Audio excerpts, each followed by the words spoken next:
Hi guys, welcome to Valle de Elqui, Chile. Last stop before returning to Santiago and going to Brazil. So last time I talked to you guys, I was at the Morro in Arica. And afterwards we headed back down. We took a walk basically to the port and checked out that area and all the boats around. And then we ended up going to this area called Boulevard, which is basically like kind of this little entrance way to an area where they have several different kind of restaurants and bars, things like that. Anyways, a cool little spot to hang out. So I actually ended up meeting up with a couple other couch surfers, a couple, which was one of the hosts that I had sent basically like a request to. And so since I ended up staying somewhere else, we were still able to meet up and hang out. So that was cool, just hanging out with them and chatting. And basically we got to try some different drinks. This place that makes, they have this special, they do mojitos, but basically you could choose the base, like any kind of liquor, and the fruit, any kind of fruit. So I ended up doing one, but it's actually a Peruvian place. So the pisco is stronger. But anyways, I ended up trying a pisco mango mojito. So anyways, pretty good, pretty strong though. And then the next day I went with my friend to Valle de Azapa, which I didn't exactly know what to expect, but basically it's this whole area like right by Arica in the valley. And we went to this museum there, which pretty much you get to learn about the history of the area and the chinchorro, which I had mentioned in the last video, which were the people that lived about 11,000 years ago in that area in Arica. So they had two different kind of museum salons, whatever you want to call it. One was more kind of overall history of the area, like all throughout Chile, from the Chinchorro to the Spanish, the Inca before that, and everything up until today. So lots of different artifacts and things, and learning about the history. Also, another area was teaching about how that region is also really popular for growing olives. So they grow them in that area, and I think one other that's like they're really known for that. And they sell all these stuffed olives and stuff like that. So part of it was kind of teaching about that and how that came about. I can't tell you the details because again, too much to absorb. And then the other one was more specifically about the Chinchorro, the indigenous people, and like the most, well, besides all the artifacts and things they found, the most interesting thing really about them was how they mummified the people when they died, which changed over time. But I guess there were two main different kinds that they did. One was called like the red mummification, however you would describe it, and then the black. And so like the first original ways, they basically mummify the entire body. The later ways, the red and the black one, they took out all the organs and everything before mummifying the body. And so they would wrap it with different materials and then mud. And so basically you could see like they had some of these mummies that they found in this museum.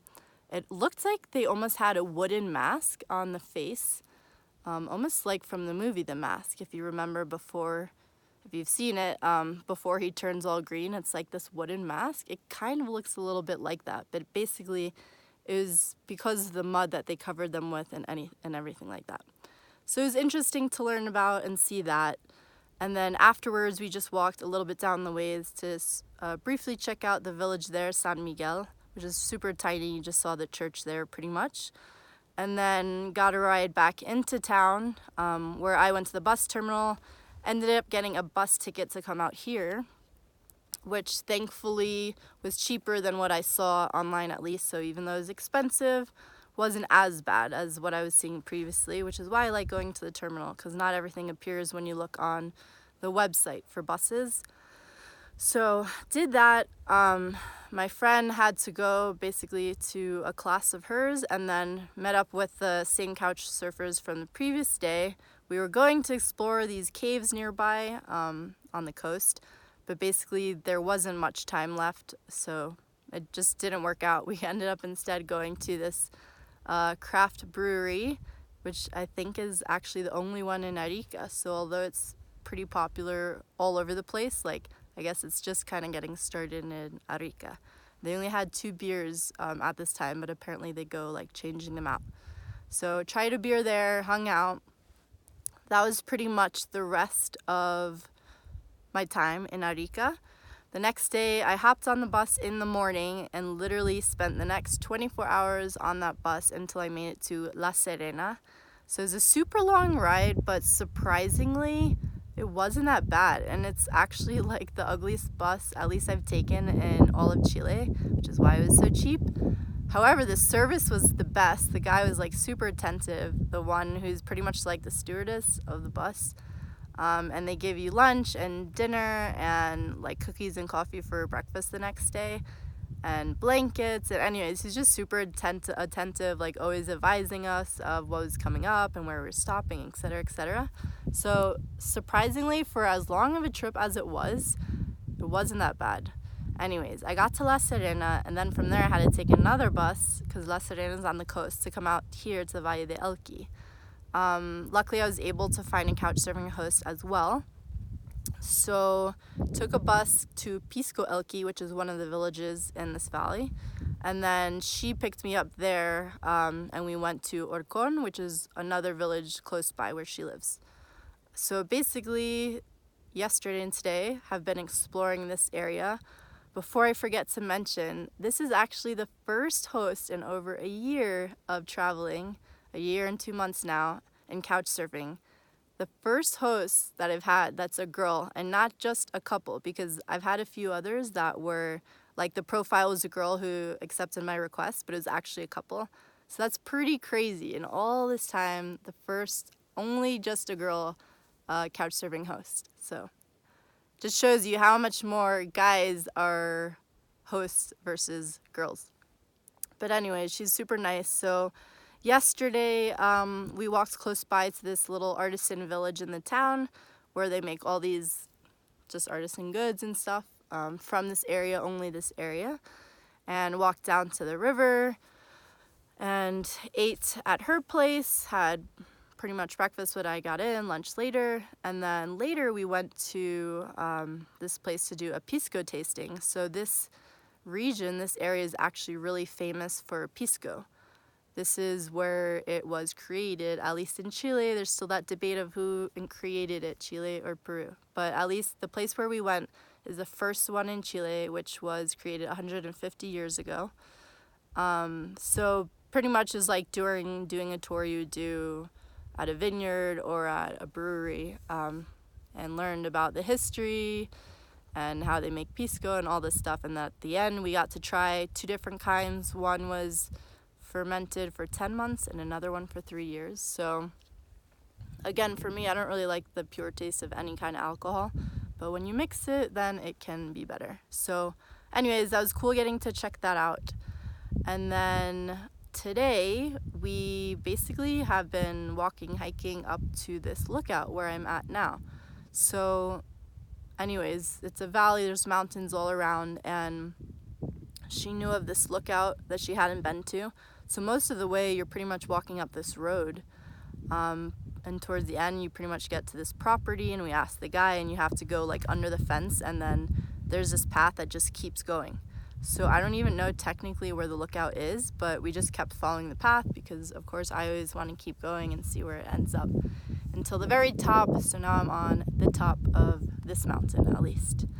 Yeah, so that's been my experience so far here.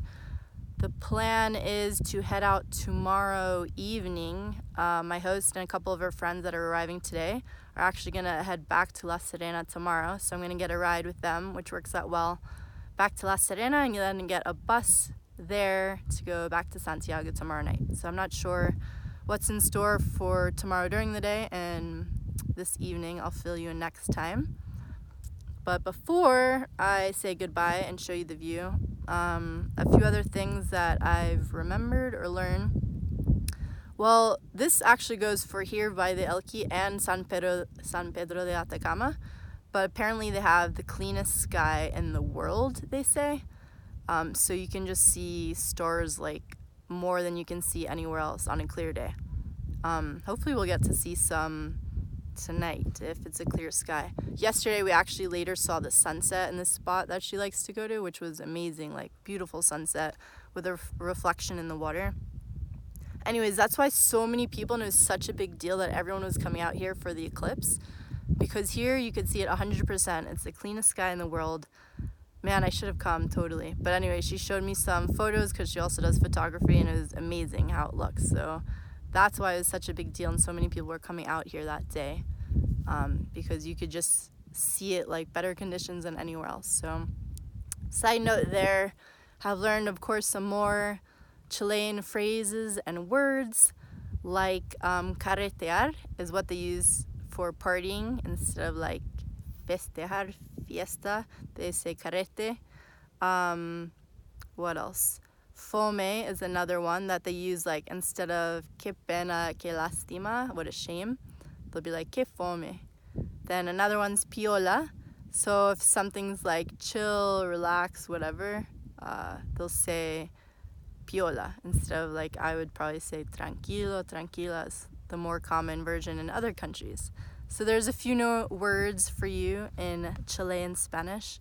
Also notice, especially in San Pedro de Atacama, but there's tons of Brazilian tourists in Chile, like more than any other country, I would say. So lots of Brazilians around. Apparently they like to come here to check out the snow.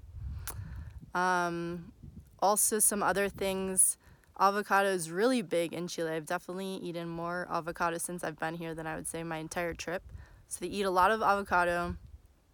Another side note with that, another like traditional thing from here, the completo, which is pretty much a hot dog, but they call it completo. And typically they put like mayo, avocado, let's say tomato on top. So there's different versions of what you can put on top, but that's pretty traditional, I guess, for Chile, I would say. So I think that's all the side notes. Let me show you the view real quick, and I will say goodbye. So there's one side of the mountain. Unfortunately, like usual, now there's a lot of shade on the other side. So it might be hard to see, but I'll zoom in a little bit. Anyways, there's the town down below. A little bit of sun left there,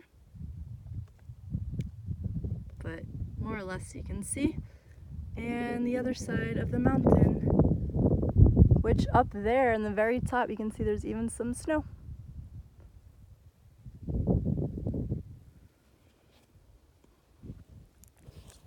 So that is about it for my time in Valle de Elqui. I will try to take one more video when I get back to Santiago to fill you in on the rest of my stay here, as well as my last day in Santiago before going to Brazil. Talk to you soon. Bye.